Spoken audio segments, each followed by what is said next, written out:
Fear. Fear. Fear. We're together. We're together again. We're together again. Together. What is that? What is that? It's from the Muppets. Oh, yes. Okay. Yeah. Well, I'm back in Austin for school, so we're. And I live in Austin, so don't dox me. So we're doing this in person now, which is fun and exciting. All right. So, I'm Coleman Hahn. I'm Kirk Zanetti. You can find me on Instagram under ChuckBatman5, and you can find him on Instagram under the Captain Kirk. The underscore Captain with a K underscore Kirk. Do your thing, intro thing. All right. Welcome, Pennywise and Zimbabadookers and vengeful seagull gods of all ages, and welcome to the Fear Podcast. Fear. We have four technically. Well, we have three movies and one TV show that we are going to review for you guys here today. Excuse me. And those are Fantasia from 1942. Yeah, I've got my Fantasia from 1942. Descriptions or whatever. If you need American Pop from 1981. Heavy Metal from 1981. And Love, Death, and Robots from the 2019 Netflix show from last year. So today we're doing a bit of a anthology type, because all of these are the first three movies are sort of kind of based around the theme of music anthology. Yeah. And then the last one is based just around the concept of anthology. I'd argue Fantasia starts as being pure music, and then each of them, we were talking about this yesterday, each thing we're covering moves a further degree away from that. Fantasia is just about the music. American Pop is all about like a story about the music. So do you want to go? And then Heavy Metal just happens to have music occasionally. So do you want to go in that order? Fantasia, American Pop, Heavy Metal, Love, Death, and Robots? I think we do Love, Death, and Robots first, just to get that out of the way. Yeah, you're right. Because god damn it, that fucking show. So Love, Death, and Robots is a spiritual sequel, not to be confused with the actual sequel to the last movie we're going to be reviewing in this, called Heavy Metal. Trust me, I do not know how this can be considered a spiritual sequel when it barely borrows anything from the original, but that's what it's considered, so that's what we're calling it. Mm-hmm. Before we start that, do you have anything else you've watched that you would like to talk about today on your own? No, because I've been busy going through my Scooby-Doo and and Buffy we've talked about that in these before. So. Yeah. I watched the Netflix anime Great Pretender, which it's a heist. It's like an anime inspired by like heist movies and stuff, but I really like it because it actually it takes its characters and gives them more complexity than I'm doing a heist for money or I'm doing a heist for revenge. There's character arcs that don't even necessarily specifically correlate to the heist itself at hand. It's split into different cases, which are different heists. And the first 3 cases are out right now, and the 4th case is coming out sometime. Maybe by the time I finish editing this and uploading it, it'll already be out. But is Netflix actually doing like kind of, I guess. It's a Netflix anime. Good. Good. But I think we can all agree at this point that binge culture was okay at first, but just like binging is so. But like when other alternatives showed up, binging just became so like irritating and unhealthy. Well, you might as well just watch shows at like your own weekly pace. Yeah, that's always been how I watched. Say what you want about Disney Plus, but I like that the shows that when a new show airs, they do it episodically, and then when it's all done, you can just watch it all in one go if you want to. But yes, it's a great anime. I really enjoy it. I'm gonna do a full video on it in the future, so I don't want to talk about it too much here. I just wanted to say that I finished all the currently available episodes in like 4 days, and was hooking. It also has some great it has a great sort of jazzy Cowboy Bebop-ish soundtrack, and the credits song is Freddie Mercury's Great Pretender, which is what the show is named for. Very enjoyable. I'll go more into depth in it at some point in its own video. I just wanted to give it a shout out. Best new anime of 2020. I mean, I don't know. I don't watch that many animes, so I don't know a lot. Well, then again, there's not that much that's come out in 2020. Yes, yeah. I mean, so there's not really that much competition. All right. Now let's talk about Love, Death, and Robots. You seemed much more irritated by it than I was. I mean, like, honestly, outside of a few episodes, I was like... Outside of a few episodes, you mean half of them? How many? Okay, how many have the annoying... Beyond the... Hold on. We'll just say that, like, the best episodes of this are the most stylized, or the most stylized ones that don't take themselves too seriously. But then you have ones that are, like, have a hyper-realistic art style and take themselves way too seriously, and it's like... It's terrible. So one of them feels like... Maybe more than one of them, but some of them feel Some of them just feel like the opening cutscene to a video game. Yes, like a collection of video game cutscenes with no gameplay. It's pretty... It's terrible. Of all the anthologies we watched, like, this is probably the one that just, like, shoots around in quality the most drastically, because there's not really a super good connective tissue. There's no framing device, there's no theme that connects these all together. Yeah. The theme should be Love, Death, and Robots. But spoilers, there's a lot of shorts in this that have nothing to do with the rise of technology or the consequences of death. Mm-hmm. And there's also, I feel like that even that title, like Love, Death, Robots, that's a really generic It's generic enough that, like, any of these you could probably say, oh, well, it kind of ties into love because these two characters... Because they fuck. Because sex. Yeah, spoilers. There's a lot of nudity and fucking in this. It's very horny. Especially, like, the first 3 episodes, like, they got very horny. Beyond the AQUILA rift. Beyond the horny. But yeah. So let's count them. That's 1. Beyond the AQUILA rift. That's 3. Edge, Secret War. Ugh. That's 3 so far. Yeah, here we get a nice SHAPESHIFTERS. 4. 5. Wait, which one's 5? Helping Hand? Yeah. Okay. And then 6. Lucky 13. So 6 of the 18. 6 of the 18 episodes are just guaranteed skips. Yeah, pretty much. Yeah, if it has like a realistic art style, you're probably skipping it. So we'll very briefly go through them. Yeah, let's give a brief summation of each, and then we're gonna give you guys our favorite short, our least favorite short, and then maybe a quick ranking. 3 robots. Long after the fall of humanity, these 3 robots embark on a sightseeing tour of a post-apocalyptic city. That's the best explanation you're gonna get. Yeah, it's very comedic. It's pretty simple. It has a very comedic tone, which doesn't match the episodes that come after it. That's the other thing, is they shift around. Like, apparently the order of episodes was changed at some point. Originally it started with Sonnie's Edge, which when we get to that one, you'll understand why that was a terrible intro. Originally it started with Sonnie's Edge and ended with Secret War, and now they've just shoved them in the middle because they knew those 2 were bad. Yeah. Beyond the AQUILA rift is 17 minutes? Yeah, that's the longest ones are like 17 minutes, and it's weird because I'm gonna let you know now.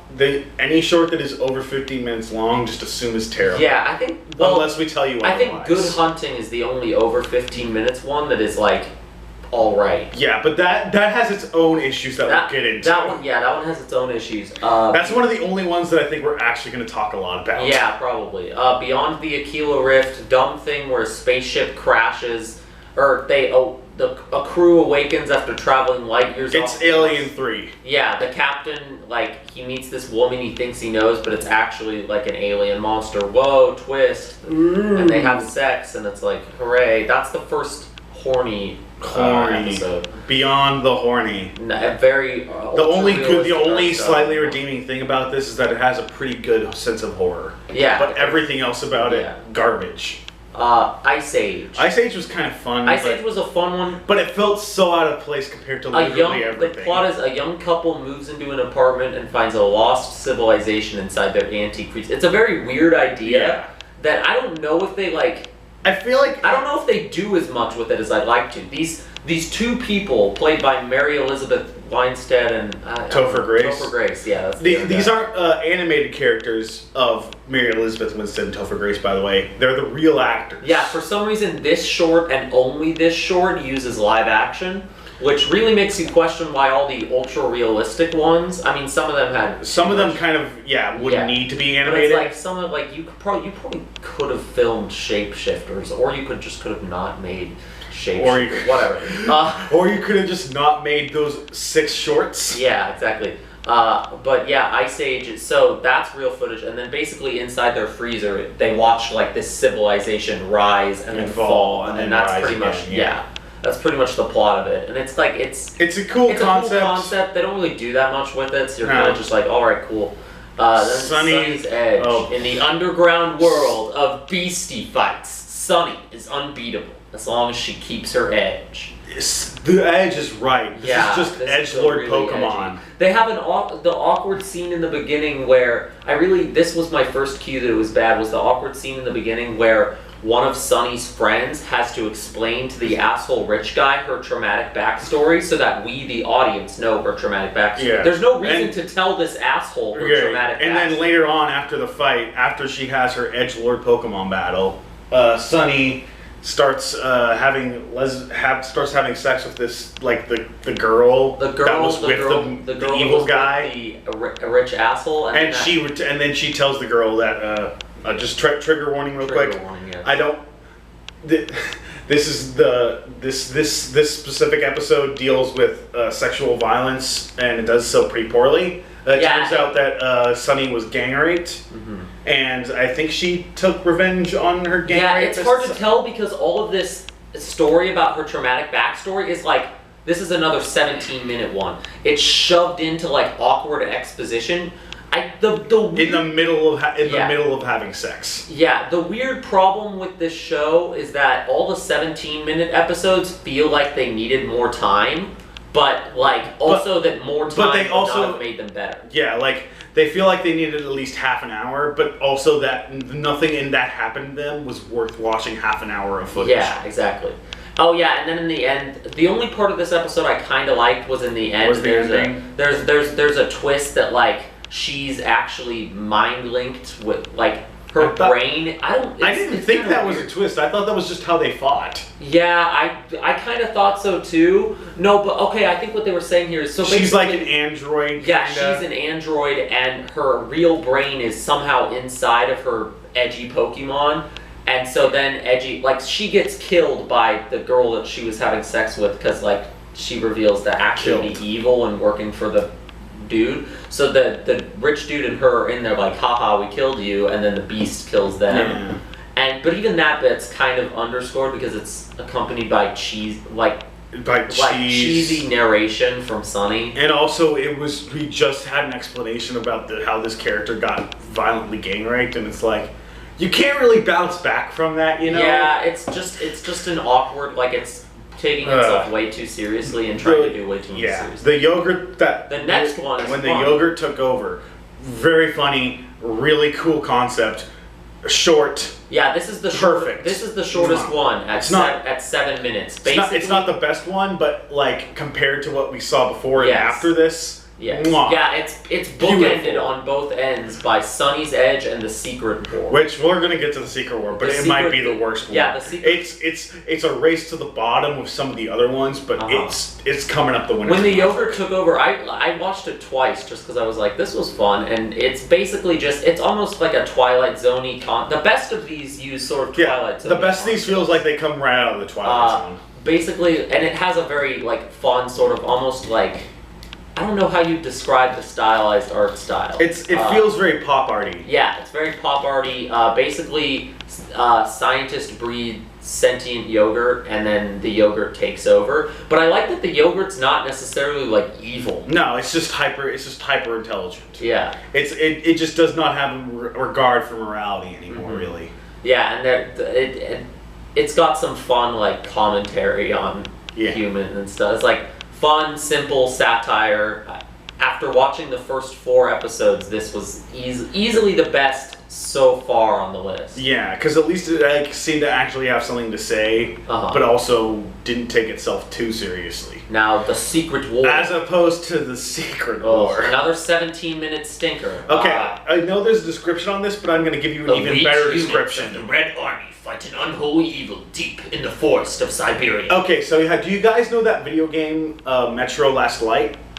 That's what this is. This is just the cutscenes that play at the beginning and the end of Metro Last Light. It literally just feels like a collection of video game cutscenes. There's even like they even fade in and out. They even do these awkward cuts to black that go on for too long. Where they're clearly supposed to, as if gameplay segments were. Yeah, we're like that's clearly where it's like that's where we're changing into in-game models that we then use to then transition into the actual gameplay. Oh, sure.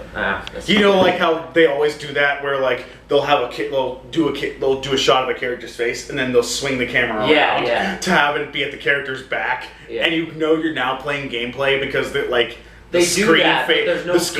screen blurs into focus and like everything starts to pop in. Yeah, it's like a bad hyper-realistic video game. The unnecessary Russian setting, the military characters that have no depth outside of being military characters. This is going to be our first, but not our last, introduction to what I like to call John Army Man.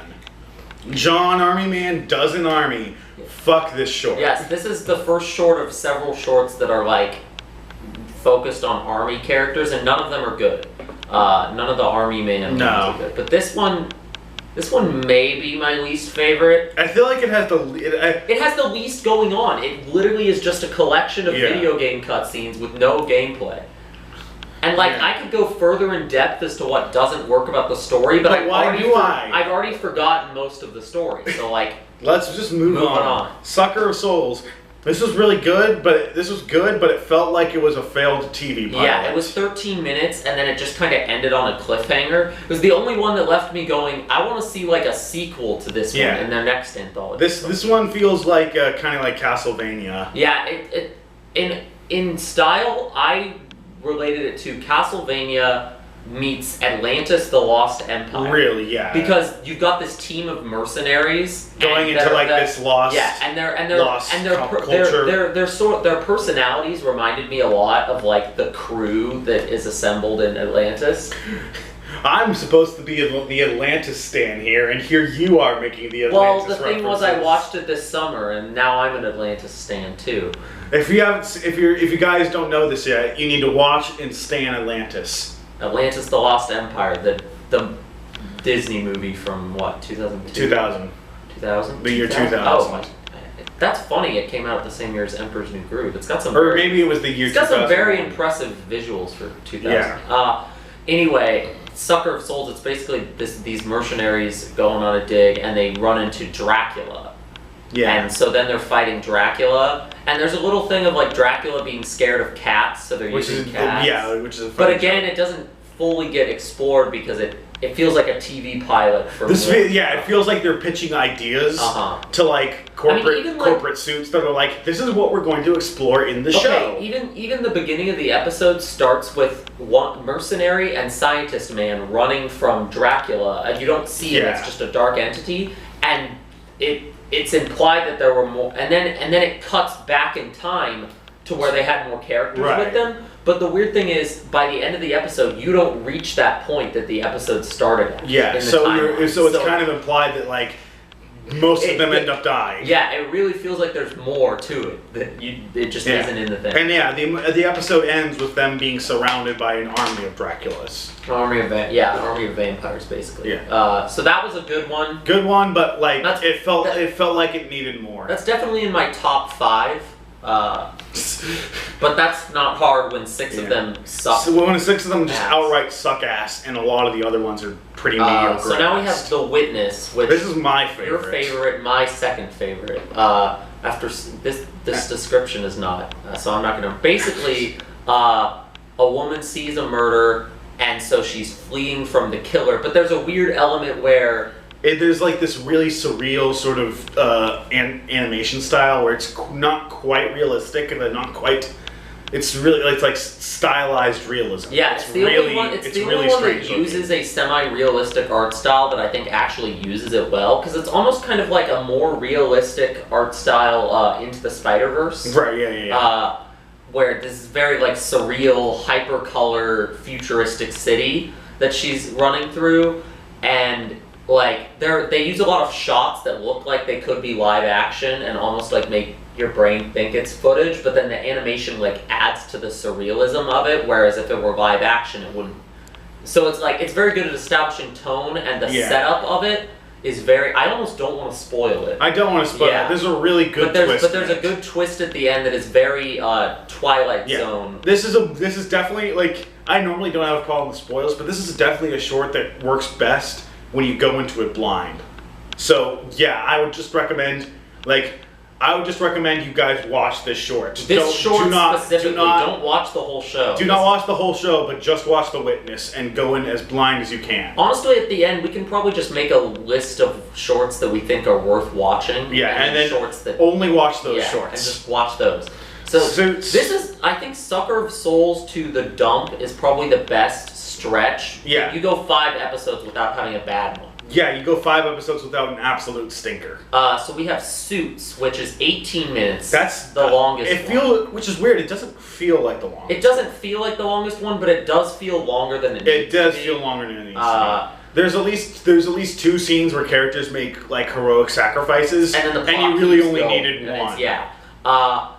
A community of farmers use their homemade mechs to defend their families from an alien invasion. Yeah. So basically you have these it's like Gundam farmers. Yeah, it feels very much like, honestly, it feels very much like redneck Pacific Rim. Yeah, redneck Pacific, and it's fun, but it's also too like. This is a problem that a lot of these shorts have. They even when they're good, they oftentimes feel very derivative of the stuff that inspired them. Yeah.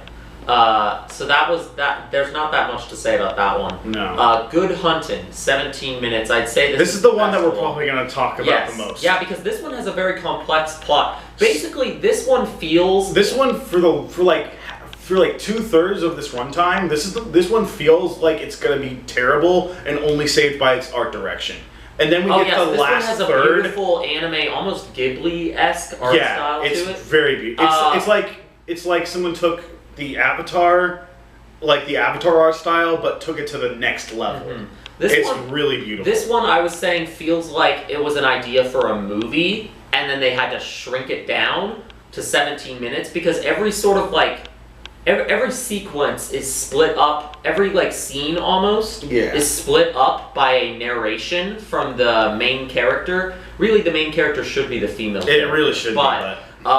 The male main character narrates these transitions between sequences, and we basically go through almost his entire life and relationship with this shape-shifting fox girl, and it has some really interesting ideas about nature versus technology. Yeah, her magic sort of gets drained by technology, and then she gets turned into this robot thing. Robot sex slave. Yeah. This is another one that deals with sexual violence. Yeah, but again, it doesn't deal with it as well as it could, because it's scrunched. Yeah, it's so tightly packed that you don't really get a chance to unpack and you don't really get a chance to know these characters that well, because you transition forward between 5 years of their lives. Aside from the good animation, you really don't care about the first part where it's them monster hunting, and then you don't know how much you're supposed to care about the second part, because they keep jumping around in time. Yes, I think this could be a really, really good, cool movie. Yeah, if Sucker of Souls felt like a failed TV pilot, this feels like a failed movie pitch. Yeah, that they were just because it has a really strong ending. And it has strong thematic things, but they're just not. They're connected. So this plot is connected so tenuously with this narration that it really either needed basically it needed a feature length It needed feature length to be able to pad out its runtime properly. Maybe the strongest example of missed potential. Yeah. Of like everything else in this short is either like, oh, this is an okay idea if derivative, yeah, everything else in the show, this is mediocre and only elevated by art style, or it's good and great as a short. Yeah, or it's good as a short, but it would be terrible if they extended it beyond a short. Yeah. This is the first one where it's like, I genuinely wish they could have tried again as a movie or something, or at the very least as like a TV special. Yeah. So then we have the dump. This one's kind of forgettable. Basically, you guessed the twist in the very first 5 minutes. Yes, you do. So there's a guy who lives in a massive dump, and somebody comes to be like, hey, we gotta tear down the dump, and he's like, Otto, come here, doggy. And he doesn't say doggy, he's just like, Otto, come boy. And you immediately guessed. I immediately guessed that, and I have no problem spoiling this because it's obvious, I immediately guessed that Otto was some sort of dump garbage monster that protects the dump, which yes, he is. And so then we get the main character telling a whole story about how he met Otto, but the twist at the end is that Otto is the big garbage dump monster. If you've ever seen the Astro Boy movie, it's basically that middle section where Astro Boy is in the garbage. I have not seen the Astro Boy. AKA the worst part of the Astro Boy movie. Yeah, and it's this wasn't a bad short, but it was just kind of like, it was really forgettable. This exists. Yeah. Like if I was not looking at it right now, I would forget what. Yeah, I have the Netflix list of episodes up on my computer. Oh, but then we get to the best short, AKA U.S. Marine Werewolves. Army Man. Army Man does a werewolf. Army Man fights other army werewolf man. I think the moment that exemplifies this short the best is when so they avoid calling these shape-shifting Marines werewolves. Yeah. Because it sounds silly, except at one point where after U.S. camp is attacked by a Taliban shape-shifting army man, a general just straight up says to the main character with complete earnest seriousness, the Taliban's not supposed to have werewolves. Which just... And the main character, I don't even know if he has a response, but I think it's just something along the lines of, well, they do now. Yeah, it's super self-serious. This is the only short that is so bad. It's so bad it's funny. I was just laughing at the... I cannot actively recommend that you go out and seek it, but if you happen to find yourself watching it on accident, you're in for a treat. It is so utterly terrible. It goes all the way back around to being amazing. There's a scene early on where one soldier is trash talking one of the beasties. So what did they call them? Like dog soldiers or something? Something really stupid. And he's like insulting him and like you want to go? You want to go? And the guy just starts growling. It's so dumb.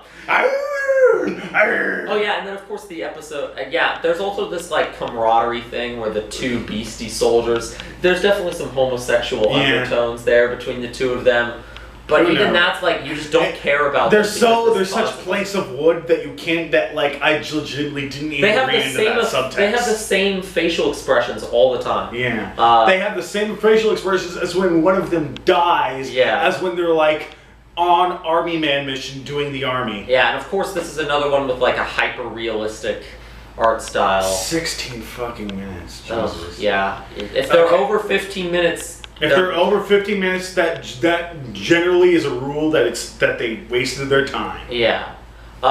Fish Night.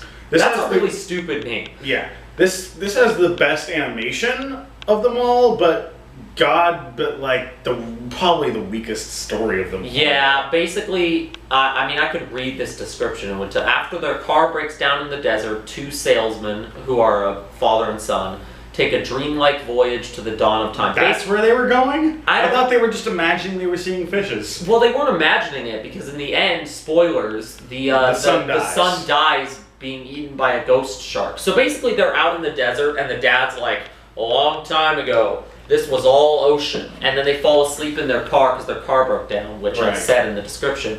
And then they wake up and there's ghost fish swimming everywhere. So that whole section it's gorgeous. It's absolutely gorgeous, but there's not really like... We're back. Yes. A dinosaur story. Oh my god, sit down. I usually edit out the transition between these anyway. Where were we? Oh yes, Fish Night is very visually... It's a visual spectacle, like but seeing these has ghost fish. literally nothing. Yeah, there's no substance to it. When the sun dies at the end getting eaten by a ghost shark, you don't really care. Because you weren't really able to build a bond with the Yeah, it's only 10 so. minutes long. But I also don't think making it any longer would have made you care about these characters. Okay, Helping Hand. I'll describe Helping Hand right now. Do you guys remember the movie Gravity? Do you guys remember the movie 127 Hours? Combine those two together and you get Helping Hand. And it's 10 minutes long, and that's all we have to say about it. Yeah. If you like those, you'll probably like this one too. Alternate histories. This is funny, but I really feel like they could have used a few more of different jokes. This was another very kind of pop art-ish stylized short vignette. Want to see Hitler die in a variety of comically fantastic ways? Now you can. Welcome to Multiversity. So basically it's pitching this hypothetical app where you change an event in history and it plays out what the multiverse possibilities for it are. So it's just like they explore what would happen if Hitler did, but it's not like, basically they introduce like 5 or 6 scenarios. Each one gets successively more ridiculous and like but it's still just the same main scenario of it's not, what if Hitler died in a comedic way? Yeah, there's not that much. It's not. They could have used a few more scenarios. Yeah. Is what I'm saying. With Hitler's, with different events. What if we what? I like how it gets I like how it gets increasingly more. Like what if we prevented the death of Lincoln and he became like evil cyborg Lincoln or something? Yeah. I like how it gets progressively more absurdist, but yeah, compared to like when the yogurt took over, because that's the other short vignette one like this. Yeah. There's not it's not as good as that. No. Lucky 13. Lucky 13. Lucky 13, which is 15 minutes long. I fast forward. They lied on Wikipedia. Really? How long did they say it was on Wikipedia? 13 minutes. Okay. Yeah, I mean, maybe the person who described it on Wikipedia fast forwarded through some of it like I did. Army woman. Yes. Army woman does a army. Army woman has a plane. Okay, plane is the unlucky number. They tease this mystery at the beginning where like two times the ship has come back with all the crew dead, and it's like, how does that happen? What happens? Is the ship haunted? But then no, but that's almost completely abandoned as it just becomes this story of the girl hotshot pilot trying to make a name for herself with this ship that tends to be unlucky, but for some reason it's lucky for her. Becomes very attached to the ship. There's tons of overly long video game-esque action scenes that I fast forwarded through. This feels like it could be like a side mission in like Halo or something. Yeah, and then in the end the ship blows up and she's like, my ship, the Lucky 13 is dumb. Why isn't it 13 minutes? That would fit with the name, but that requires too much effort. You could have cut down some of those long plane scenes and just had it be 13. Yeah. Whatever. Let's just go on. Blind Spot. Good. And this is a perfect example. Like Lucky 13 and Blind Spot are a perfect example of why stylization works, because Blind Spot is a completely forgettable, dumb, mediocre short. I don't think it's that dumb, but it's basically it's just a heist movie. I'll read the description in that literally just a gang of cyborg thieves stage a high-speed heist of a heavily armored convoy. It's a heist movie, but the fact that it has an actually interesting art style elevates it way above something like Lucky 13, which is just hyper-realistic garbage. And in general, that's the consistency in this thing. Now, I'm not saying that it's good. Yeah. I'm just saying that it doesn't suck. You have a mediocre to bad concept in hyper-realistic art style, terrible. A mediocre concept in a stylized animation style, interesting. Visually interesting. Also, Blind Spot's only 9 minutes, so it doesn't. That was one of the doesn't few that overstay didn't its feel welcome. too long. Now we have the last one, which was also my personal favorite. This was my second ZIMA favorite. The renowned artist Zima recounts his mysterious past and rise to fame before invading. So basically, you have this character who, first of all, the art style of this one is gorgeous. Yeah. Like this might not necessarily have the technically best animation, but it's got the best art direction. Yeah. Think it's kind of Incredibles. It's like someone 3D animated the opening and endings to the Incredibles. Yeah, the 2D like art style, comic and comic art style. All the characters are very like elongated and like fluid in their movement. The colors are gorgeous. It's fitting for one about an artist that this is like maybe the most artistic. Yeah, the most artistic. So Zima Blue is this character, or Zima, I guess, is this character who he started out as like an artist. Artwork got bigger and bigger. Then to the point where it becomes galaxy expanding. Yeah. Then he started putting this. He started putting this blue square in the middle of his art. The blue got bigger and bigger and bigger until eventually his art was all blue. They have these like awesome shots of like he's just got blue colors. First it's like the size of a painting. Then it's the size of a wall. Then it's the size of a skyscraper. Then it's the size of an asteroid. And then there's like galaxy blue. And it's this very specific Zima blue. It's hard to even describe. It's very sort of like very artistic. Yeah, and not even like in like a way where it's like it's got nothing to say, but it's beautiful to look at. It's got. I feel like it's got a lot to say about like art, just art in general, and like the way we consume art and create meaning. And then in the end, he sort of reveals that. Well, first off, you meet him, and he's this like. Massive guy. He's sort of he's cybernetically engineered his body to be blue, like this Zima blue color. And then he reveals that his origins are like he started out. This is where it does it ties into the theming of the show. It's like a reverse Plato's cave scenario, where he started out as like just this humble cleaning droid.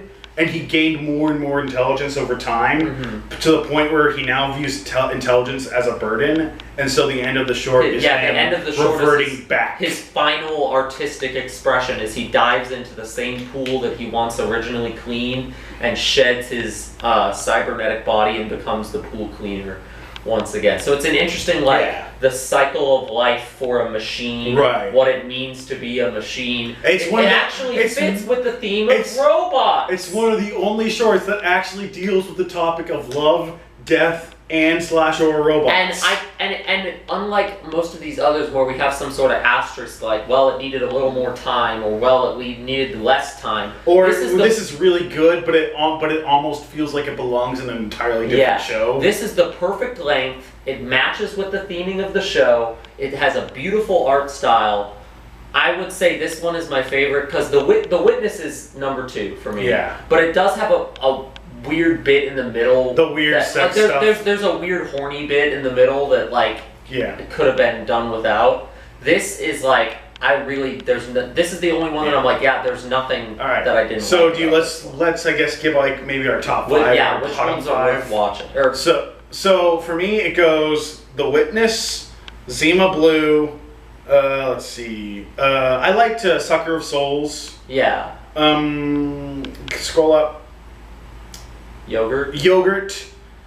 And 3 robots. Okay. For me, mine would probably be Zima Blue, The Witness, Yogurt, Sucker of Souls, and Good Hunting. I think I was more positive on Good Hunting. Yeah, I'm close to being positive on Good Hunting, but like it still feels like they needed something else. They needed to try again. We've already pretty much said the 6 worst. Yeah, the 6 worst are the hyper-realistic, overly long ones. And then everything else kind of falls in the middle.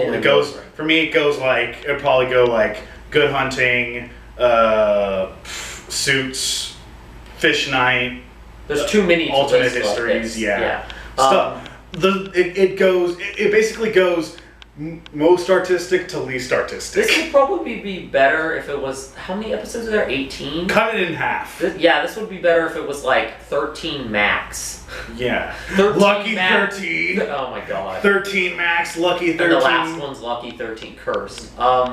Cursed. Yeah. Why did they put this at the 13th slot? But yeah, so I would, if we're going to recommend this, we wouldn't recommend the whole show to people. I'd say watch Yogurt, Witness, ZIMA Blue, and if you want more, then watch all. Then start watching ones like Good Hunting, Sucker of Souls, Yeah. 3 Robots, Ice Age, that kind of stuff. Yeah, even Suits. If generally, because they have thumbnails on Netflix, generally if you look at the thumbnail and the description and it sounds bad, it is. Yeah, if you look at the thumbnail and you're saying, I don't know if that looks like real life or animation, skip it. Okay, the funny thing about Ice Age is, even though these are real actors, they use the thumbnail shot where there's so much CGI on screen that the actors looked like animation. I thought they were until I started the episode, and then I was like, oh, this is real footage. All right, but that was Love, Death, and Robots. Love, Death, and Robots, baby. All right. And now we're going to talk about. Sorry. Yes. Okay. Cool. All 40 minutes. 40 minutes. Oh, great. Oh, great. I mean, we did kind of. Yeah, Fantasia. We tried to be clear about. We're not going to be. Then again, none of the other ones are nearly as long as this. Yeah. So we're probably going to go through most of them faster. Yes. We can't even. What are we even going to describe about the shorts for Fantasia? Oh, animation happens for a lot of them. I think the best thing we can do for Fantasia is just say what the songs are and how they match it. But then we have to remember all the names. Yeah. I don't even know. I don't even know how you guys want us to describe Fantasia to you. If you haven't seen Fantasia, it's animation as art in its purest form. It's literally it's just there's very little done for entertainment value. It's animation for the sake of animation. Yeah, I will say they take classical music and then they set animation to it. But beautiful animation. But it's not like pre-made animation. It was animation made for this movie. Yeah. It's like insane some of the things. Some of the stuff still looks honestly way better than stuff you'll even see in like Love, Death, and Robots. Yeah, honestly, like it's just incredible that they could do that back then with the technology. Like there's some times where like they'll use like maybe a little bit of live action footage for like, and like but like the rest of it is so well animated that you honestly think it's actually animated, and sometimes it is animated and you're like, how did they do that? The only criticisms I could really have is I'd argue like it dips a little bit. Yeah. So after the first 3, it starts dipping in quality. There's an intermission, and then after I feel like after the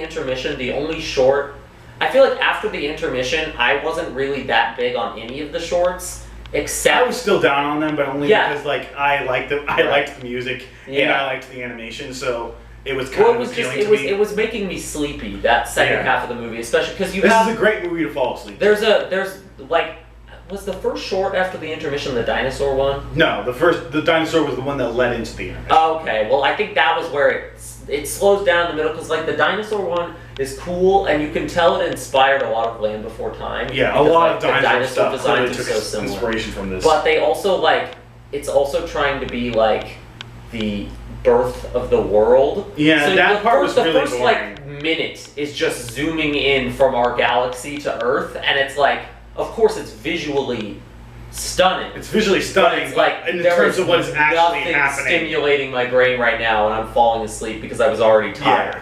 Yeah. And I'd argue there.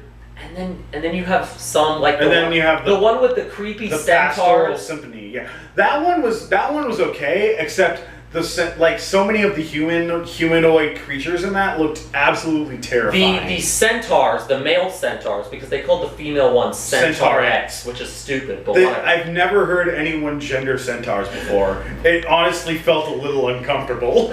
But the male ones, like they literally. Their chests are just these giant empty slabs because they don't have nipples. Okay, they don't have nipples. The girls don't either. They don't have nipples. They don't have belly buttons. They don't have a chest. It's literally just this empty, like white or whatever color they are. It's like what you draw when you don't know how to draw like chests and you're a beginner drawer. Like it's just a giant chest slab and then this small head, and the heads were the faces were not very expressive. They oftentimes had like the same face. The female ones, the Centaurettes, were very well animated. Yeah, they had I don't think there was a single straight line on any of them. Yeah, they were all they were all made with like these very gentle sloping curves. But the male ones were just these like weird, like uncanny valley. It feels like they made the female centaurs first, and then went back and made the female centaurs. So you have that scene, and then I think immediately following that one, you had the weird like ostriches and hippos. Yeah, that was like another weirdly horny. That was a very horny short. That was like the low point with those two. I'm just like, I'm not into this anymore. But then you get Night on Bald Mountain. Night on Bald Mountain with the Chernobog demon devil. Yeah. And that one's of course visually. That's like the best animated one of them all. It's there's so much detail, but also like really it's better moody, dreary atmosphere going on. It's visually more impressive than most animation. Period. Yeah. Like not even for the time, just like period. Yeah. There are times when it's like you almost think like you're looking at something like that they like 3D modeled or something. Yeah. And that picks it up again and ends it strong after a bit of a dip in the middle. But yeah, that's Fantasia. You should watch Fantasia if you like animation. If you haven't watched Fantasia, watch Fantasia. If you like animation and music, Fantasia. We watched it on Disney Plus. It's on Disney Plus. Yeah. Next. Watch this instead of the new Mulan. Yeah. $30. Don't waste $30 on a movie that. Oh boy. Tangent time. No. You're gonna try to stay off the tangents. Yes. I especially don't want to have to go off on another tangent about Mulan. Right. Yeah. American pop. I walked over to see where we are in time-wise. So American pop is. Don't you have the DVD somewhere? Yes, I do. Case. Let me go get it. Yeah. Now we're on to American pop and heavy metal by Mr. Ralph. Oh yes, American pop, another Ralph Bakshi film. Ralph Fairy Titties Bakshi. Wait. Low-key, Fantasia has more fairy titties than there's a surprising lack of nudity for Bakshi in this movie. Well, did American pop have any nudity? There was no nudity. That's actually very surprising. Especially when heavy metal had nudity in like almost every freaking whatever. We'll get to heavy metal. That's the bad one. We always have to watch a bad one. Yes, American Pop, another Ralph Bakshi film. We previously covered a Ralph Bakshi, the Ralph Bakshi film Wizards. That's arguably his most famous one. Not necessarily his most beloved, but which one's his most famous? Wizards? Well, it's the one that got the most widespread release. Oh, yeah. So here we have American Pop, an anthology story. We're at like, what, 20 minutes? On this particular recording. Yeah, but just about. Yes. American Pop, an anthology story about it's basically like it's theoretically about this generational tale starting from like a Russian immigrant in the turn of the century leading all the way into the 80s, but really what it's about is about like the change of American music from the era of the vaudeville to the era of the arena pop. Yeah, it uses the story to show this change in music. But I would also argue that outside of the musical connections, the generational structure for me was my biggest issue with it. Because for the first 30 minutes or so, they spend a lot of time with one particular generation and one particular character named Tony. Which is unfortunate because I'd argue he's the least likable of the generational characters, but because he's from the 70s, man, where they're all hip and with it. They know what's going on. And he thinks he's like they know what's going on and they're smarter than you. But the generational thing for me doesn't quite work outside of a musical perspective, but. Because this is, of all of these anthology things, this is the one that is the most, like, it's telling it has a story and it's pretty linear. But I think, like, for me, it's like, for the first 30 minutes, I could barely keep track of, like, what generation we were in, because the transitions between, that's interesting that they use Pete for the cover when he's only the protagonist for the last, like, 30 minutes. It's all building up to Pete. But anyway, for the first like 30 minutes, I just didn't really know what was going on because it just kept jumping around. It just kept jumping around, and there weren't really good transitions between generations for the most part. There were a few good ones. Like there's one where the kid's father gets shot and he's playing the piano, and then it cuts to adult him playing the piano. Yeah. But that wasn't even Tony. That was Tony's dad, right? Yeah. Yeah, see, that's what I mean. I feel like you could have started with that scene or that scenario. Yeah. And you didn't need the first Russian immigrant generation, because I feel like musically there's not... Yeah, they didn't really do a lot with the musical thread doesn't really start until Tony's father. And so Tony's father then dies in World War II. One, two, I don't remember the two. World War II. World War II, yeah. Yeah. And that was a good music. They do some sequences where they show really footage cool. where they have war mashed with like dancing, and it's like with like jazz music. It's really. This also, like Wizards, has a very interesting like mishmash art style thing. Yeah, where they'll use like stock footage and stuff. Yeah, he uses stock footage occasionally. He draws these very, very good abstract backgrounds that look like they could be like a painting and an art. And like a lot of the characters in the background will have this like expressionist style and then to them. and then in the foreground you'll have these characters that unfortunately the characters that are in movement just don't look very. Have you ever seen Anastasia? Yeah, it looks a lot like the same sort of uncanniness that Anastasia has sometimes. Sometimes it works. Sometimes it works in this, but a lot of times it doesn't. Their facial expressions are kind of weird. They move in sort of awkward ways. Yeah. He uses rotoscoping. He uses a lot more rotoscoping even than he did with Wizards. This is probably my favorite of the Bashki movies that are set in like that have realistic animation. So like the rotoscoping style, because it's weird. Bashki can really be divided into two eras. You have his early era where he was very cartoony and very different. That was like Fritz the Cat to Wizards, and then you have his realistic era, which is Lord of the Rings to Cool World. I always forget he did Lord of the Rings. He did the first Lord of the Rings movies.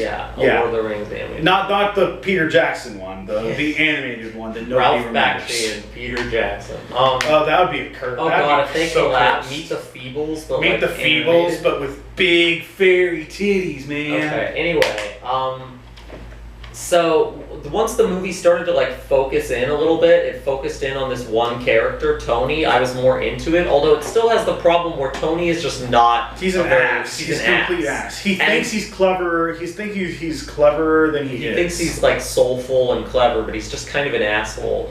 And the movie doesn't really so much redeem him, but it more shows his like tragic fall. Yeah. And so then you're like not supposed to sympathize with him as much. Yeah, like he basically just destroys his own life. Yeah, during the 70s he gets on a terrible long hairstyle, starts doing way too many That's the fall. That's the start of his fall. The long hairstyle. He starts doing way too many drugs. Eventually, the band he was rolling with kind of abandons him. The lead singer eventually ODs. Yeah, he did. I didn't even.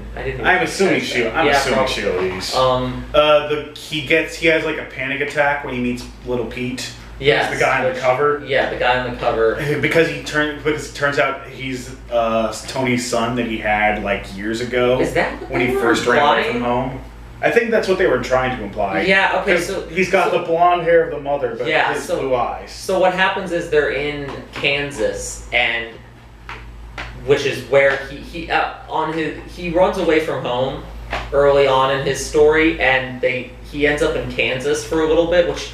He is so shocked every time he finds out he's in Kansas. Is this Kansas? The land of Wizard of Oz, which is funny. The land of candy corn. Wizard of Oz isn't in Kansas. The land of corn, popcorn, candy corn. Oh yeah, they all talk like that. Caramel corn, Cracker Jacks. Oh my god. Okay. My hands is permanently. Suds. Puckered. My hands permanently puckered. Fucking Tony. Fuck Tony. So yeah, fuck Tony. We see his life fall apart. Yeah, so he meets this woman when he's in Kansas, and They have sex. They have sex. We don't see it. We don't see it. Which is honestly a little uncharacteristic. I didn't realize until we were just started talking now that there's no sex scenes in this, really. The wholesome. This is the most wholesome of all three. Arguably, in terms of sexual content, Wizards is more explicit than American Pop. Yeah. Which is weird because Wizards is, I'm pretty sure, rated PG. PG, yeah. And this is rated R. Yeah. But this has like drug use and violence blood and other stuff. Like This was also made in the 80s when they actually started to try and make things fit in the categories they were given. Yeah. Tried is the emphasis here. So, I guess, yeah, I didn't really connect that it was supposed to be his son with her. I just kind of thought that being in Kansas and seeing him and how he kind of looked like her gave him flashbacks. And so, yeah, he has a panic attack, which is very visually, well, that's a very cool visual scene. The music accompanies it. When he starts, like, screaming in his panic attack, it's synced with the guitar in the music. Yeah. So he just has this wail that sounds like a guitar. All the musical sequences are really good. Like even early in the movie where they were doing the generation. This is arguably the second best set to music that we've seen today. Yeah, I mean it's not a it's hard not bar. Yeah, it's not. Heavy metal is it's certainly not on Fantasia's level, but it's way better than heavy metal. Mm-hmm. So. Shit, where was I? We were talking about him and Pete. Well, I was gonna say at the beginning of the movie when they're doing the generational stuff. At one point, I turned to Kirk and I'm like, these musical sequences are really cool. It's just everything else that I don't like that much. Yeah. And that everything else does get better. Yeah. But I'd say this, like the musical sequence. I feel like they needed to either give the others more time, or take some time away from Tony to give them to the others. Yeah, because then in the end. We're reminded that this is a generational story. And to be fair, it works there. Because we spend a lot of time with Tony, and Tony trying to pass on what he's learned and what he's failed to learn. He passes on his legacy to Pete. And then Pete actually makes something of his life. Pete is like a JoJo protagonist. He totally is. He does this thing where he lowers his sunglasses. Do you have sunglasses to like... somewhere. I have glasses. Okay. Pete is like a JoJo protagonist. Like, if there was a JoJo part set in America in the 80s, he would absolutely be the JoJo protagonist. Yeah, the protagonist would just be Pete. They have this fun sequence where he's basically walking through an artistic scene transition. Damn it. He spins his head at people a lot and like lowers his glasses, and it's much cooler than whatever Kirk's doing right now. It's so cool. The only time he's not cool is when he talks. Because he unfortunately inherited Tony's way of talking. When he talks, it sounds like he's doing a bad impression of Tony, and Tony was already irritating enough in the way he talked. But then when he sings, the coolness comes back. Yeah, it comes back. You also don't spend much time with Pete. You spend probably about the same amount of time with him as you spend with any of the other generation. Yeah, you spend about as much time with Pete as you do with Tony's father. I actually wish we spent more time with Pete. Yeah, Pete would have been fun to see like him grow and struggle and make it to the top. But you kind of just see him at the top-ish. Yeah. So it's kind of like, well, Tony didn't succeed, but he was able to pass on. I think the purpose of the generational thing in the narrative is showing every member of the generation has this interest in music. But something prevents them from reaching. With Tony's grandfather, the first generation, it was he got shot in the neck during World War I, and he could no longer sing. And then with Tony's father died in World War I. During World War II. Yeah, I actually think there were 3 generations before Tony. I don't remember. There was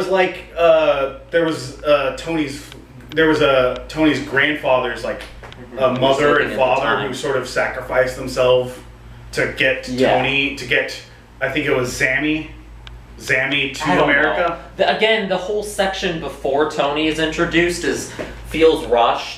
And there's the transitions between periods are not the best, so it's like Tony Tostar, Toto. God damn it. Okay, I Pete. think we're about at 30 minutes, so save your Pete joke. Okay.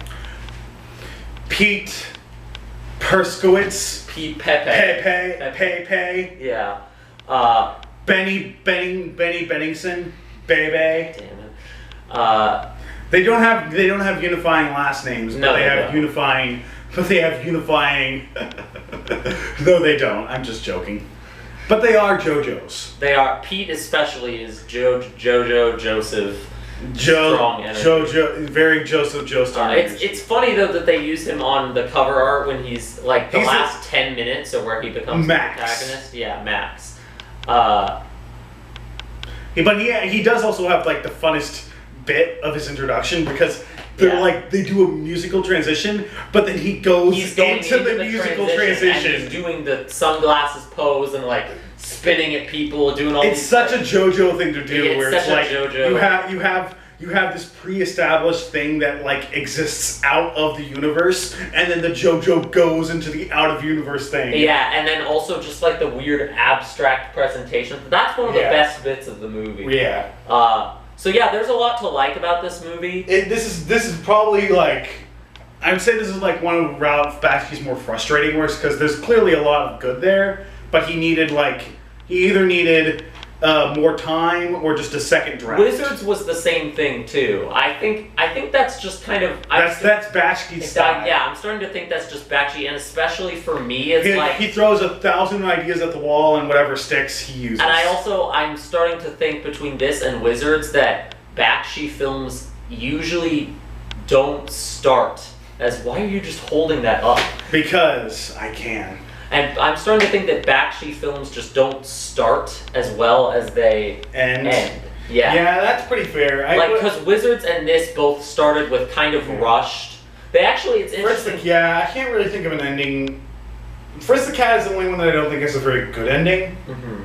But yeah, I can't think of one that has a strong opening, has a stronger opening than it does. It just, well, I'm noticing with this and with Wizards, it feels like in the beginning of the movie, Ralph Bakshi has this very realized universe that he already has planned out, but he doesn't know how to elegantly explain this universe to us. Explain or transition into it.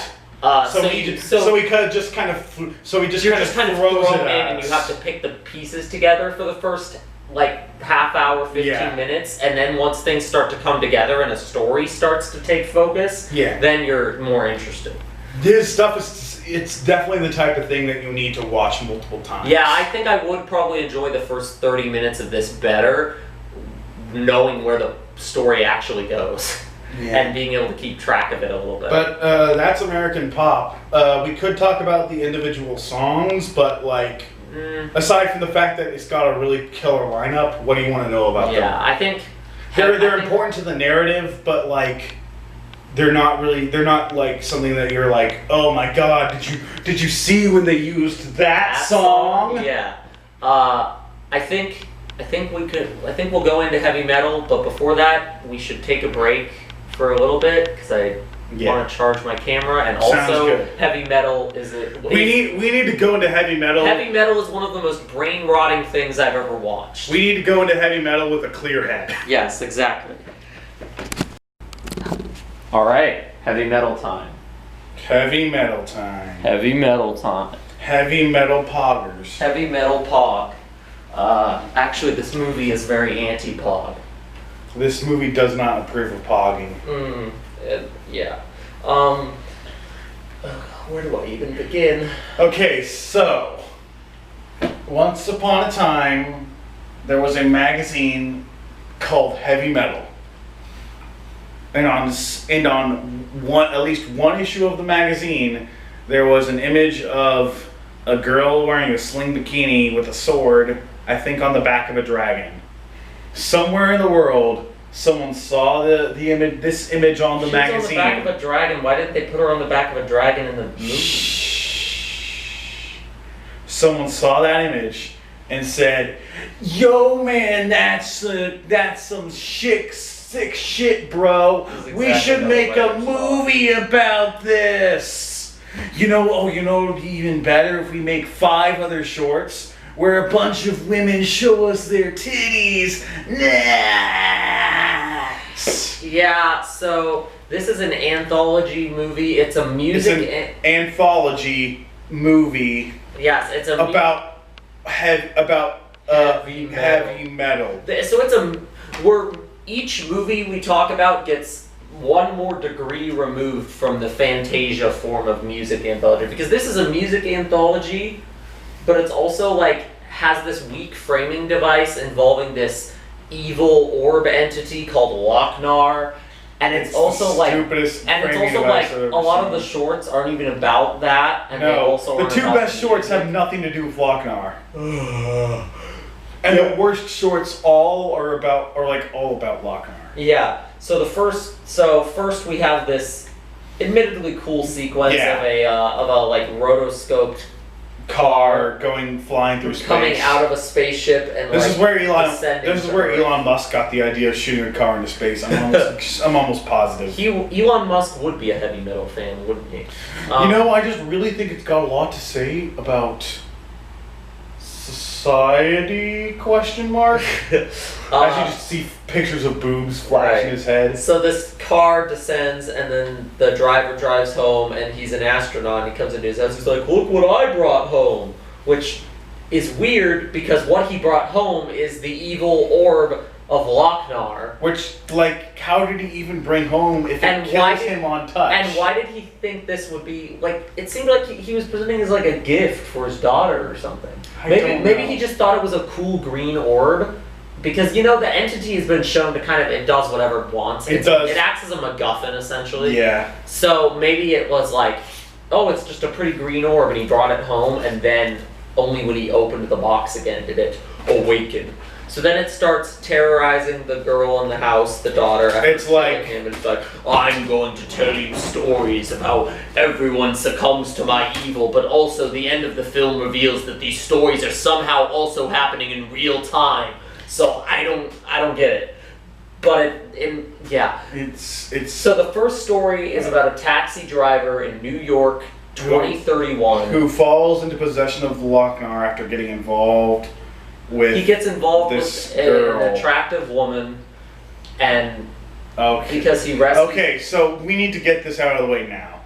There is some really weird and gross misogynistic text that goes throughout this entire film. This thing is very, very horny. This is like an incel... This whole movie is just an incel's wet dream. Ugh. So the first skit, he's a taxi driver, he finds the girl. It's kind of trying to do a noir framing, but that doesn't work.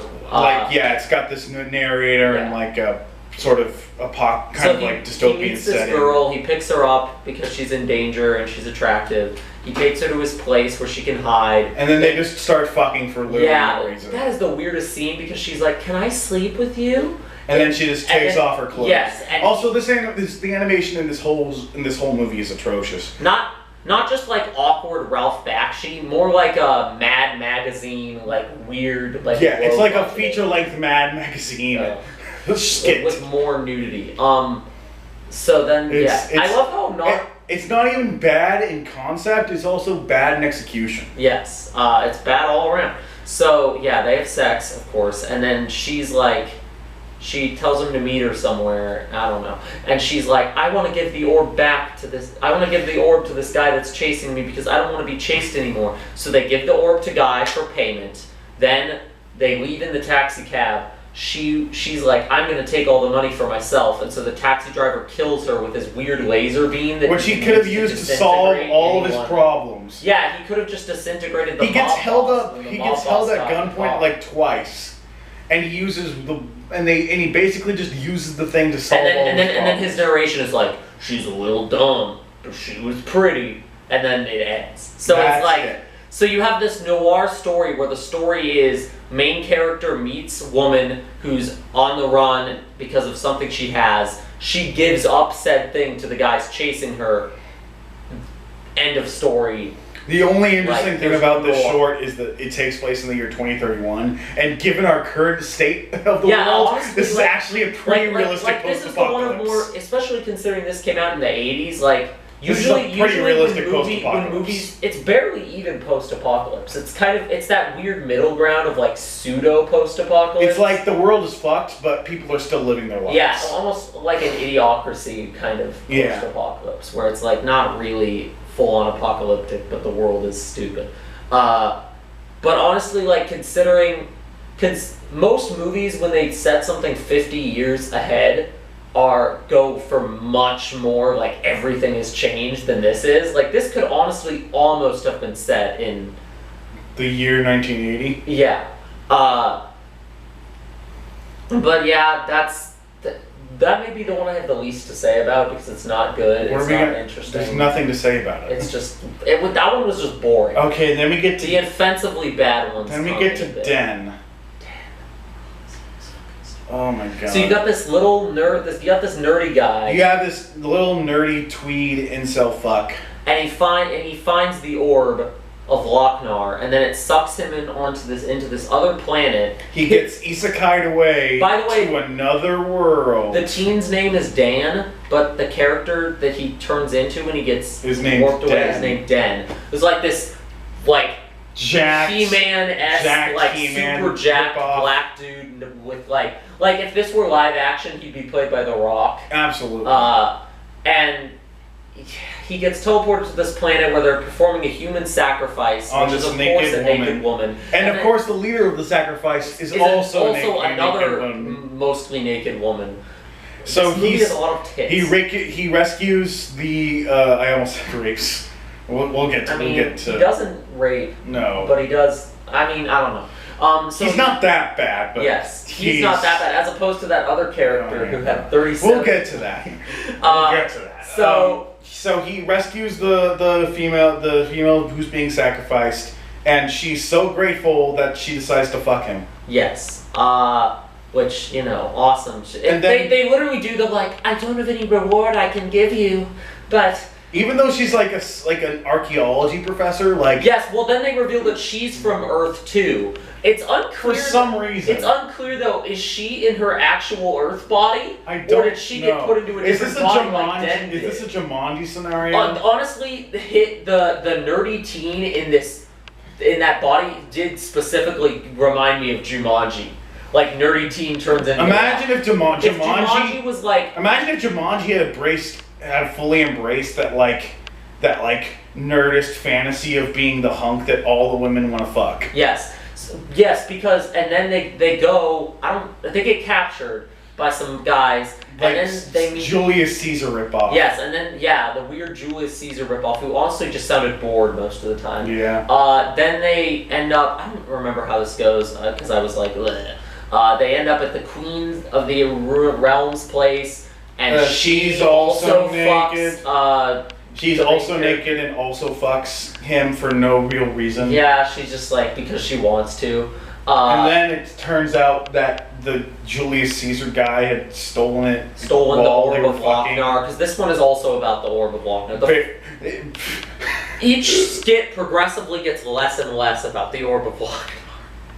Even then, like, this is probably the one that's the most about the Orb of Lochnar. Yeah. And it has barely anything to do with Yes, this one just feels like a weird, bad He-Man. Because the animation quality is like... He-Man probably looks better than this. Less than He-Man. So then Then we basically repeat the beginning of the movie again. The girl's been captured for a human sacrifice. This time, Queen and Julius Caesar character are fighting over who gets to perform the sacrifice. They get hit by... He doesn't even solve the issue. No, he doesn't really. He just, he gets the girl back, but then, the Queen and the King are fighting each other and, end up dying because their god kills them. Yeah, something like that, yeah. And he's offered the Orb of Lochnar. And he's like, nah, I like it here. And the moral is it's framed like the moral is supposed to be that he was able to resist the temptation of the Orb of Lochnar to return home. But he came here as a result of the Orb of Lochnar. And he's basically surrendering himself to the fantasy that the Orb of Lochnar has created for him. They do also in the transition to the next scene where the Lochnar Orb is narrating, it's like, even those who have the power to resist me only do so because of their own selfish desires. So that's like, I guess, what they were going for, but it's weird. It's really The next skit is even more tonally stupid. The orb goes to a space station. Who knows if this is supposed to all be taking place in the same universe or the same time frame? Where a trial is being held for a man who... Like, I wouldn't be worrying about this, except they explicitly make it matter in the end. Yes, they go the spaceship where a trial is being held for a sort of Zap Brannigan-esque Brannigan meets Gaston. Yeah, character who is tried for several things, but the one that stood out to us He's tried for like 37 counts of rape. 37 counts of rape, like 127 counts of murder. Yeah. He's like a super criminal. He's super criminal. So then this person comes in to testify for him. He has the Orb of Lochnar. Yeah, the person who comes to testify is the Orb of Lochnar. And he got paid off. He got paid to testify in his favor. I believe his name was Captain Stern. The guy who was on trial. But then the Orb of Lochnar makes him tell the truth. Makes him tell the truth and get angry and start chasing around Captain Stern. So then you're put in this weird position where the narrative is like, am I supposed to be like hoping the guy with 37 counts of rape doesn't get caught and killed by this big dude? Like, oh no, that poor rapist, he's about to get killed for killing people and raping people. Also, I suppose we should mention that while the Taxi one had several songs, the Dens short had absolutely no songs. And this has like completely misplaced one songs. that is like a happy-go-lucky. It's almost like when they're chasing each other. It feels like it belongs in like a teen. It feels like it belongs in like a teen horror, a children's horror movie. It feels like it belongs in the Goonies. That whole short was very Looney Tunesy, which really makes me question why they had this guy be why was the line about 37 counts of rape in the script? Just don't include Cut that line from the script. God. Fuck that short, man. So yeah, but then, and it's not even good Looney Tunes. Yeah, it doesn't end. It's Lunatics Unleashed. It doesn't end well either. Like insert a picture of Lunatics Unleashed here. Oh my god. So Captain Stern gets cornered, and then he pays off the guy, and then the guy gets the money and transforms back into his normal self, and then Captain Stern pulls a lever, and the guy gets sent off the ship. So the 37-time rapist wins in the end of this one. And then we get that short at least was like blissfully short. Yeah, there was barely anything to it. So then we get like one of the best shorts. We get to a stretch where we have two shorts that are actually like decent. Yeah, one is like an actually cool idea. Yeah, that is just too. That's just like got a really kind of boring execution. Mm-hmm. So like we're on this for this next short. We're on this like World War II plane, and everybody but the pilots are dead. Mm-hmm. But then the Orb of Lochnar, which is the most. It's basically just used as a plot device to create this scenario where all of the dead people come back to life and the pilots are trapped on this plane with the zombies. Oh, and this is also one of the better animated things because the plane looks really good. Yeah, it looks like they either it looks like it's a 3D model. Some 3D modeling. Or they might have used live action in a live action plane and then drawn over it, or they might have actually used like an early 3D model. It actually looks really good. But the characters in the scene. The characters look just as generic as the rest of them. So the Lochnar basically turns all these people into zombies. You get a zombie chase. The plane crashes. Then the pilot is on an island filled with other crashed planes with zombies. It's kind of a cool idea, but they don't have anywhere near enough time to explore it. Yes, this one is probably the shortest of the bunch. It does not. It should have been longer. Yeah, if it had been longer, if it had been longer, this actually could have been a good short. Yeah. So then we cut to maybe. You could have had the hour-and-a-half runtime and made this one and the next one longer and just cut some out of the ridiculously long final one. The final short is like 30 minutes. A third of the movie. It's 30 minutes. If you're making an anthology, a third of the movie should not be one short. Unless you have 3 shorts that are all that length. Yeah, unless you have literally like, three identically long shorts, just any short that's longer than 15 minutes is too long for your anthology. Yeah. So we then, but before that, we cut to a short where this one is the most tenuously connected to Lochnar. The only real connection is that there's some sort of radiation. There's like mention of green radiation somewhere, and then like the main lady, who's like our protagonist sort of for the sketch. Looking at time, keep talking. She has like what I think is the Orb of Lochnar on her necklace, but it might just be a shiny green rock. Yeah. It's not exactly clear. Anyway, she gets abducted by aliens after getting almost sexually assaulted by one of their robots. By one of their robots that glitched. That's a really weird and kind of gross part, but it's over quickly. Yes. So, and then it turns into basically just a space buddy, a space like road trip movie. This bit still has the horny, like there's a robot. There's a lot of horny. There's a robot on the ship, but it actually kind of sex works with her. It actually kind of works because it's all just in the service of comedy. Yeah, they play it for humor, like she's like a human and a robot having sex. Yeah, she's like, fine, I'll marry you, Mr. Robot, but I want a Jewish wedding. And he's like, a Jewish wedding? Oh, fine, sure, whatever. And she's like, wait, are you circumcised? Which is probably one of the best jokes. We laughed so hard because it's a robot, and it's not even that good of a joke. No, it's we were so humor deprived that it's like, okay, something. Yeah, and then like the other people are like basically just getting high and flying around. Yeah, space. It's like space truckers.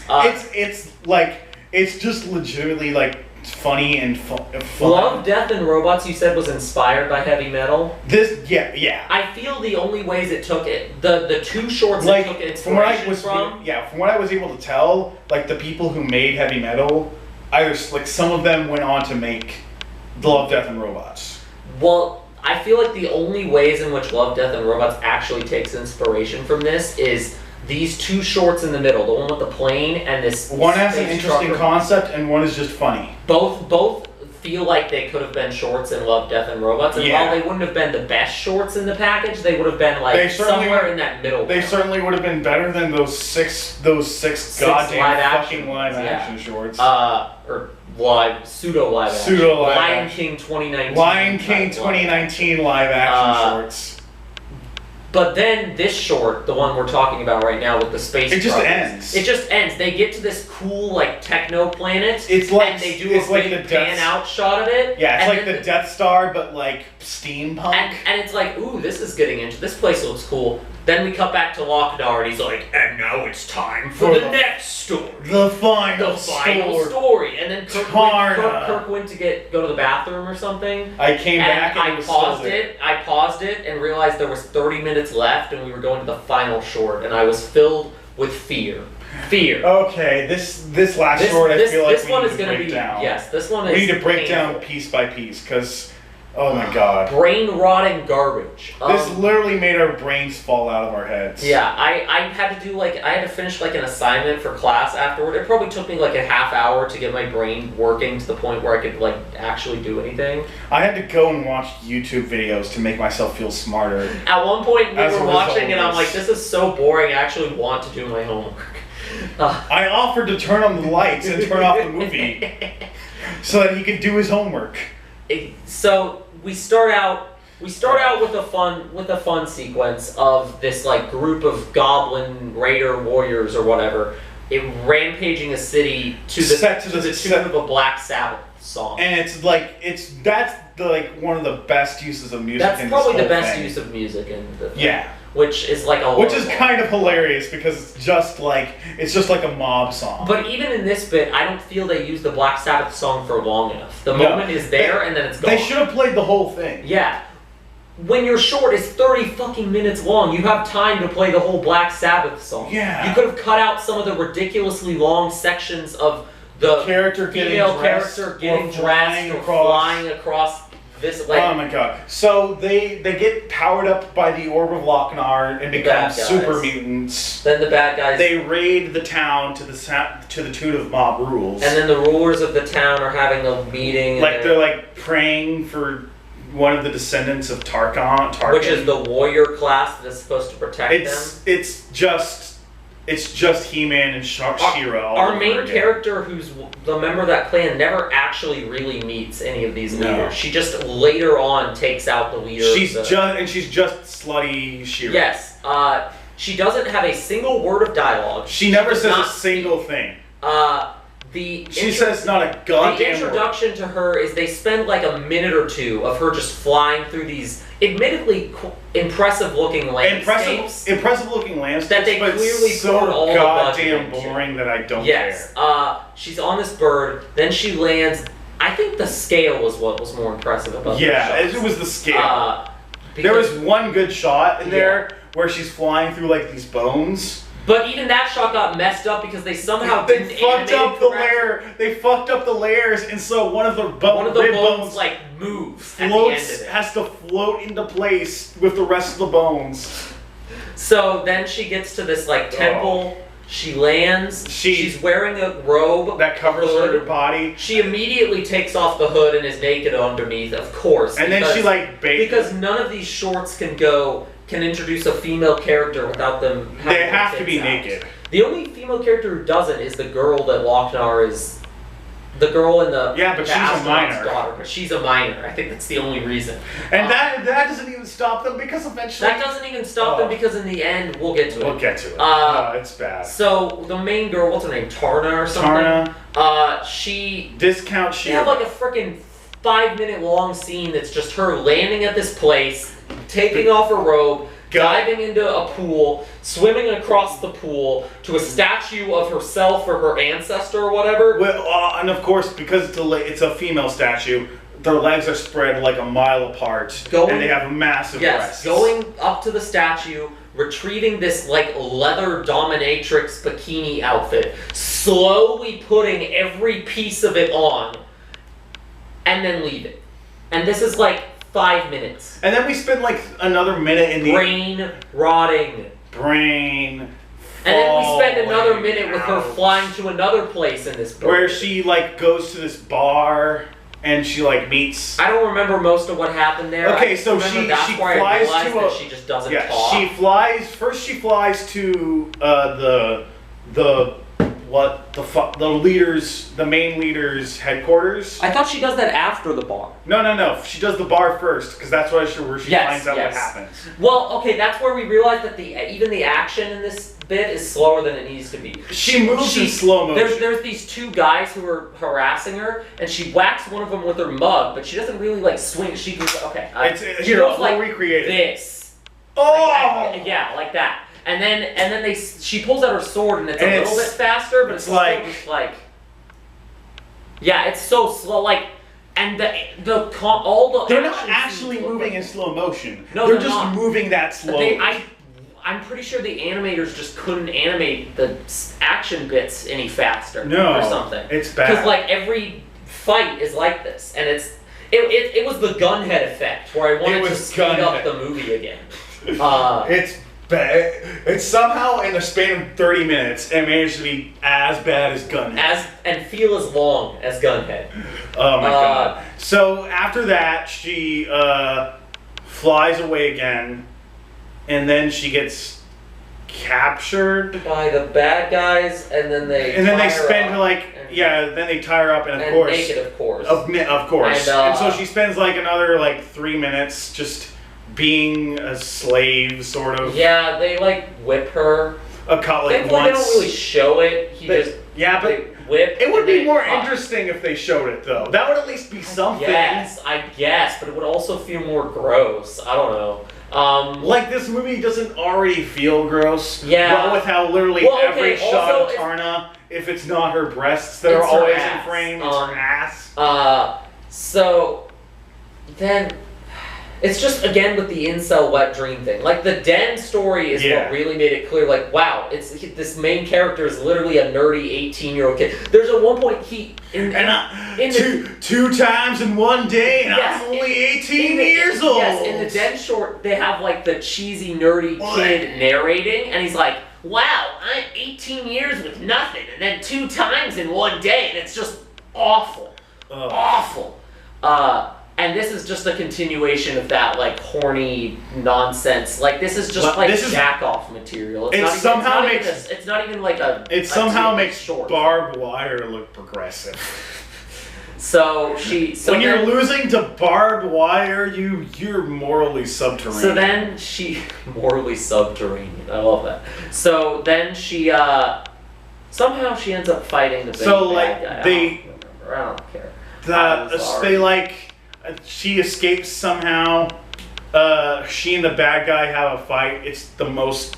Slow. It's the most dragged out. It's the most terrible animated fight I've ever seen. I've seen parody fights.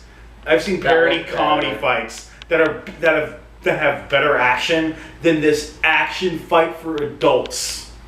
And then she wins, but in an unsatisfying way. I don't really she gets beaten, but then her animal friend comes in to save her. Her bird, which is basically like Appa from Last Airbender. Yeah. And then she just punches the main bad guy's head in. And then she wins, and then we go. And then she flies into Lochnar to destroy it somehow. Yes, into the volcano. I forgot there's a volcano that is like erupting with Lochnar energy. That's the connection to Lochnar, really. Yeah. But then when she destroys it, we cut back to the house where Lochnar is narrating. And Lochnar is being destroyed. But somehow Lochnar is being destroyed in real time, even though he framed this story at the beginning with, here's what happens. Go look. Go check. Yeah, we got 3 more minutes. Okay, that's enough time to sum up this movie. Yeah. And then even though this bit started out with, here's what happens when someone completely succumbs to my evil. It's the end of it is him getting destroyed. Also, how are all of these stories happening in real time? What do any of these have to do with Lochnar? So then he gets destroyed. Girl flees from the farmhouse. She then goes outside and is like... I joked that now she's going to turn into Tarna. Yeah, you said that, and I couldn't tell if that was actually what was going to happen or if you were just joking. Then the bird from the Tarna plotline shows up. She climbs on board the bird. And she turns into Tarna. Thankfully, she's still wearing clothes. Thankfully. This is the most well-dressed we ever see Tarna. This is the most well-dressed And she flies away, and there's narration of like, now the spirit of Tarna passes on to a new generation to stop evil and complete, and it ends up giving the impression of like, okay, so you wrote this 30-minute short film, and then somebody decided this was going to be an anthology, so you added more bad shorts. It's like the opposite of Meet the Feebles, where instead of having a 30-minute short that they then stretched to feature length, they had a 30-minute short, and they're like, let's add more onto this. Like somebody said, let's make this an anthology, so they added this Lochnar connection and gave it a bunch of other shorts, and then somebody also said, wait, American Pop just came out. Let's make this a music movie. Let's add some music to this. They threw in some songs wherever they could. And then they said, wait a second, Barbed Wire is going to come out in 10 years. Let's put our character in a leather bikini. So it's just this like horrible mismatch of garbage. It's an hour and 30 minutes of complete garbage. Probably the most brain-rotting thing we've watched for the podcast since Gunhead. Oh boy. And now we need to exorcise it. Alright. So let's just do this exorcism. Heavy, yeah, get all the lights. Lights off.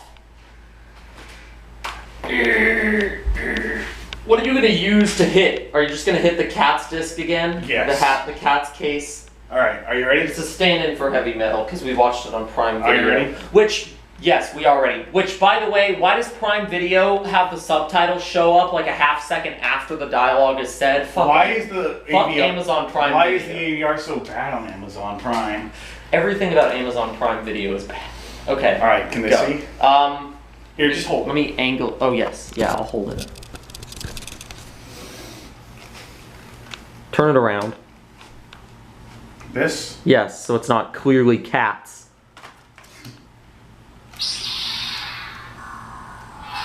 Heavy metal.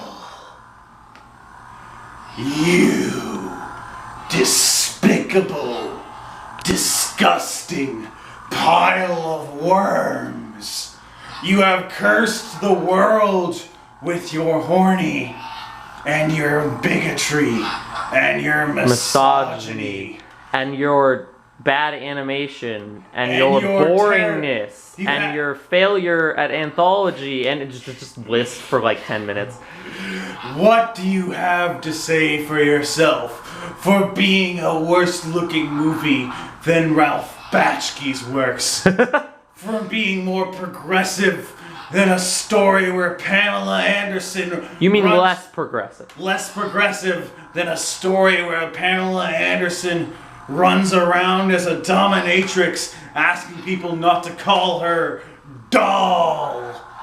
For being less interesting than a movie from the 40 years ago that didn't even have a plot. What do you have to say for yourself before I banish your demons and send you to hell? Oh,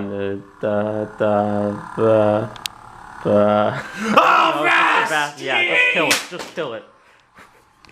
All right. Fear. Arrivederci.